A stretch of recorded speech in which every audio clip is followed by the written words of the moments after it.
Assalamualaikum warahmatullahi wabarakatuh. Sebelum pembelajaran dimulai, marilah kita berdoa menurut agama dan kepercayaan masing-masing. Berdoa dimulai.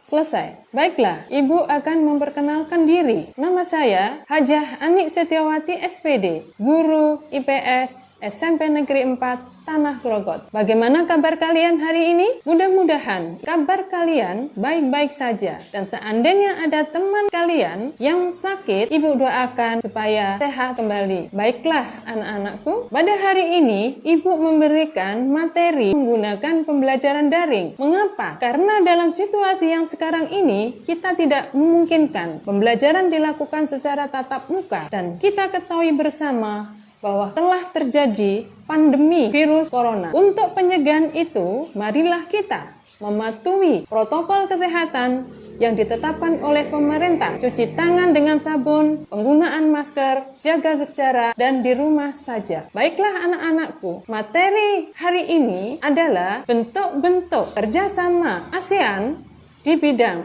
sosial budaya, politik keamanan, dan pendidikan. Adapun tujuan pembelajarannya adalah siswa dapat menjelaskan bentuk-bentuk kerjasama ASEAN di bidang sosial, budaya, politik dan keamanan, serta di bidang pendidikan. Baiklah, sebelum Ibu menyampaikan materi ini, Ibu mengingatkan materi yang kemarin, yaitu tentang salah satu keuntungan letak geografis wilayah ASEAN. Keuntungan letak geografis wilayah ASEAN adalah sebagai jalur perdagangan internasional.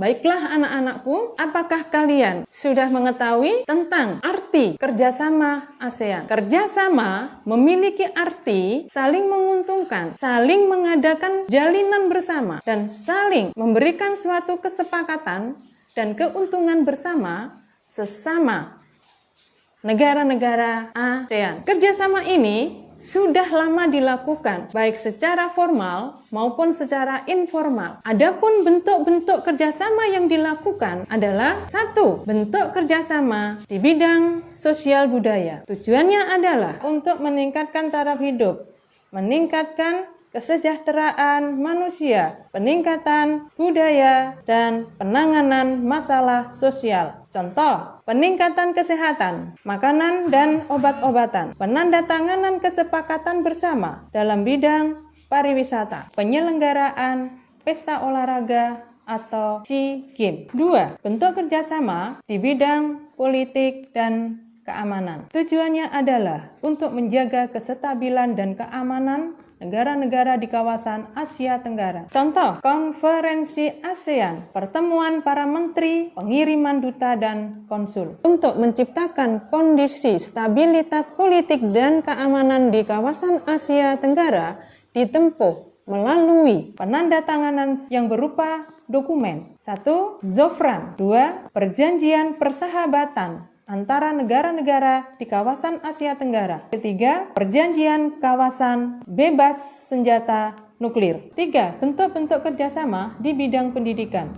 Tujuannya adalah untuk meningkatkan kualitas pendidikan negara-negara yang ada di kawasan Asia Tenggara. Adapun bentuknya atau contohnya, 1. Pertukaran pelajar antar negara-negara ASEAN. Yang kedua, Olimpiade Sains yang dilakukan di kawasan Asia Tenggara. Yang ketiga, penawaran beasiswa dan lain-lain. Bagaimana anak-anakku penjelasan Ibu tadi? Marilah kita menyimpulkan materi yang Ibu sampaikan tadi. Antara lain, 1. Arti kerjasama. Kerjasama memiliki arti saling berhubungan, saling mendukung, mempunyai tujuan yang sama untuk kepentingan bersama di antara negara-negara ASEAN. Yang kedua, bentuk-bentuk kerjasama yang dilakukan di negara-negara ASEAN dapat berupa 1.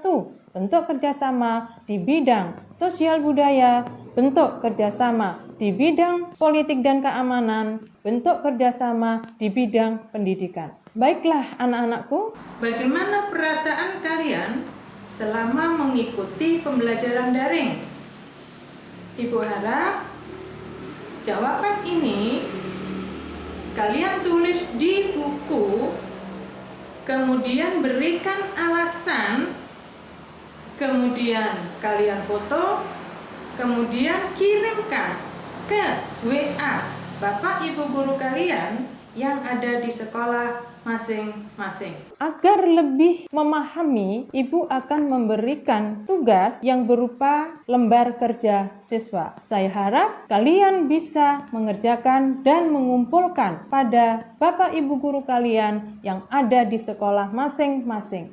1. Berikan 2 contoh yang termasuk bentuk kerjasama di bidang pendidikan. Yang kedua, berikan alasan mengapa negara Indonesia melakukan kerjasama di bidang politik dan keamanan. 3. Upaya apa saja yang dilakukan agar terciptanya keamanan dan stabilitas di antara negara-negara ASEAN. Cukup sekian pembelajaran hari ini. Ibu akhiri dengan ucapan Alhamdulillahirabbil alamin. Assalamualaikum warahmatullahi wabarakatuh. Salam hebat untuk anak Indonesia.